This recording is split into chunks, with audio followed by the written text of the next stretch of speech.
Assalamualaikum warahmatullahi wabarakatuh. Perkenalkan, nama saya Syahrul Faldi.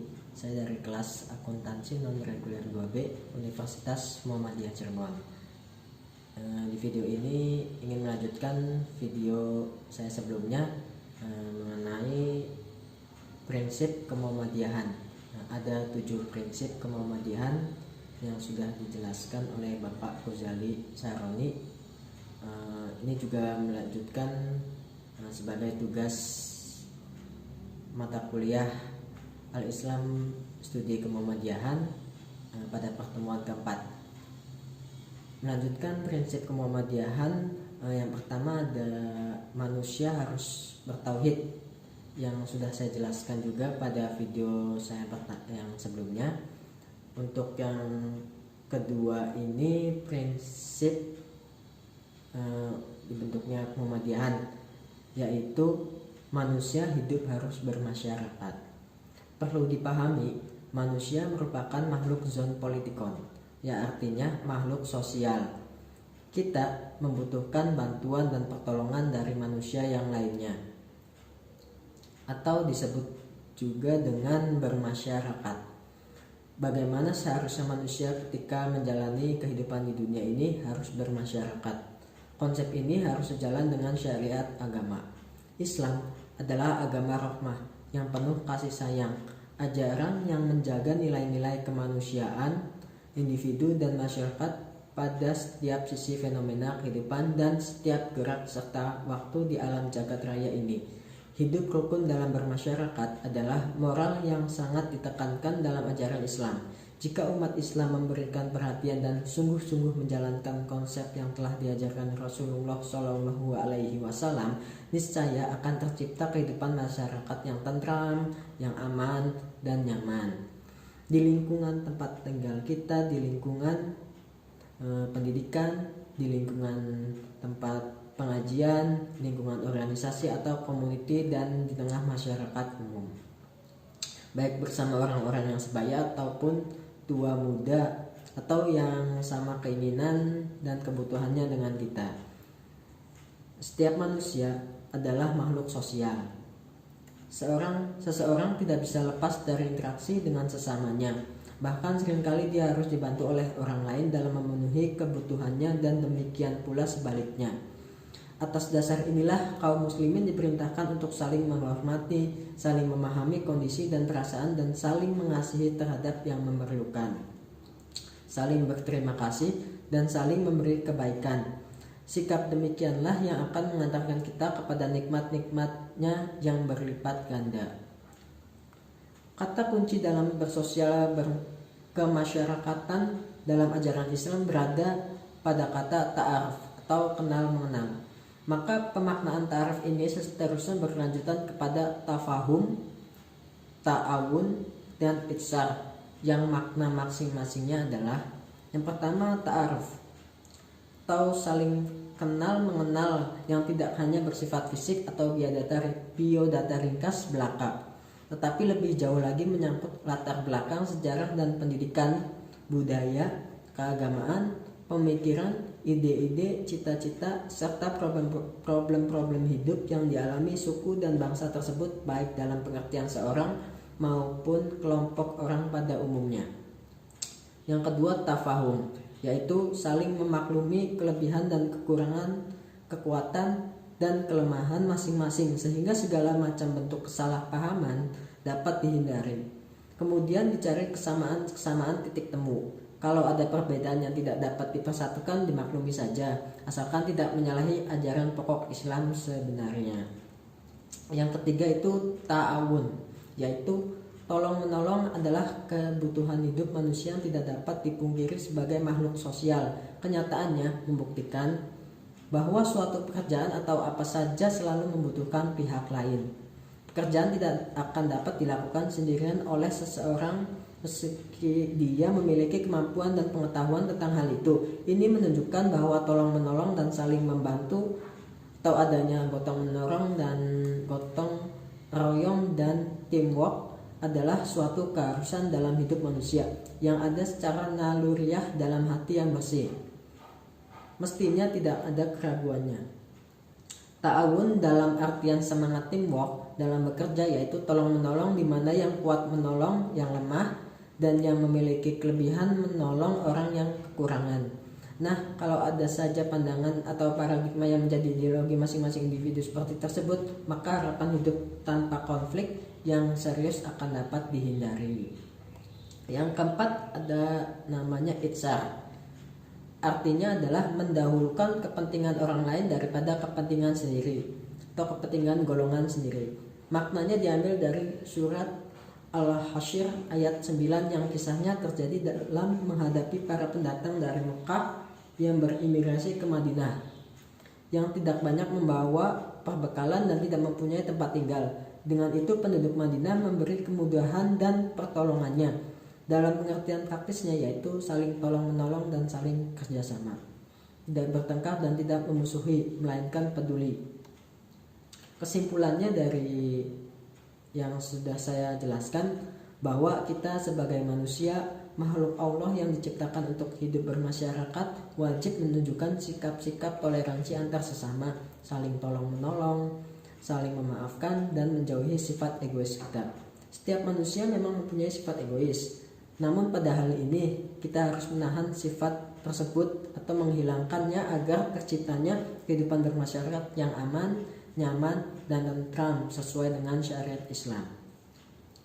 Selanjutnya untuk pokok pikiran yang ketiga, yaitu hanya hukum Allah yang sebenar-benarnya, satu-satunya yang dapat dijadikan sendi untuk membentuk pribadi yang utama dan mengatur kehidupan bersama dalam menuju hidup bahagia yang hakiki di dunia dan akhirat. Yang dimaksud dalam hukum Allah tersebut ialah Allah sudah mengatur segala tingkah laku yang baik dalam bermasyarakat di dalam Al-Quran maupun Al-Hadis untuk menjadikan masyarakat yang sejahtera, aman, damai, makmur, dan bahagia hanyalah dapat diwujudkan di atas keadilan, kejujuran, persaudaraan, gotong royong, pertolong menolong dengan bersandikan hukum Allah yang sebenar-benarnya, lepas dari pengaruh setan dan hawa nafsu. Allah menciptakan manusia tidak begitu saja dibiarkan tanpa pertanggungjawaban. Maka segala yang dilakukan oleh manusia tak lepas dari hukum Allah. Untuk itulah Allah menurunkan syariatnya yang sempurna mengatur semua aspek kehidupan manusia, termasuk dalam kehidupan bermasyarakat. Sejalan dengan firman Allah di dalam surat Al-Imran ayat 19 dan Al-Imran ayat 85. Untuk surat Al-Imran ayat 19 yang berbunyi, Inna dina indallahil Islam wa maktalafal lazina utul kitaba illa min ba'di ma ja'ahumul ilmu baghyan bainahum wa may yakfur bi ayatillahi fa innallaha sari'ul hisab, yang artinya sesungguhnya agama yang diridhoi di sisi Allah hanyalah Islam. Tiada berselisih orang-orang yang telah diberi Alkitab kecuali sesudah datang pengetahuan kepada mereka karena kedengkian yang ada di antara mereka. Barang siapa yang kafir terhadap ayat-ayat Allah, maka sesungguhnya Allah sangat cepat hisabnya. Dalam surat Al-Imran ayat 19 tersebut berisi tentang agama yang diakui oleh Allah hanyalah agama Islam, agama tauhid, agama yang mengesahkan Allah. Dia menerangkan bahwasannya agama yang Islam. Semua agama dan syariat yang dibawa nabi-nabi terdahulu intinya satu, ialah Islam, yaitu berserah diri kepada Allah yang Maha Esa, menjunjung tinggi perintah-perintahnya, berendah diri kepadanya walaupun syariat-syariat itu berbeda di dalam beberapa kewajiban ibadah dan lain-lain. Muslim yang benar ialah orang yang ikhlas dalam melaksanakan segala amalnya serta kuat imannya dan bersih dari syirik. Allah mensyariatkan agama untuk dua macam, yaitu yang satu, pertama membersihkan jiwa manusia dan akalnya dari percayaan yang tidak benar. Yang kedua, memperbaiki jiwa manusia dengan amal perbuatan yang baik dan memurnikan keikhlasan kepada Allah. Kemudian Allah menggambarkan perselisihan para ahli kitab tentang agama yang sebenarnya. Sebenarnya mereka tidaklah keluar dari agama Islam, agama tauhid yang dibawa oleh para nabi. Seandainya pemimpin-pemimpin mereka tidak berbuat aniaya dan melampaui batas sehingga mereka berpecah belah menjadi sekian sekte serta membunuh nabi-nabi, perpecahan dan peperangan di antara mereka tidak patut terjadi karena mereka adalah satu agama.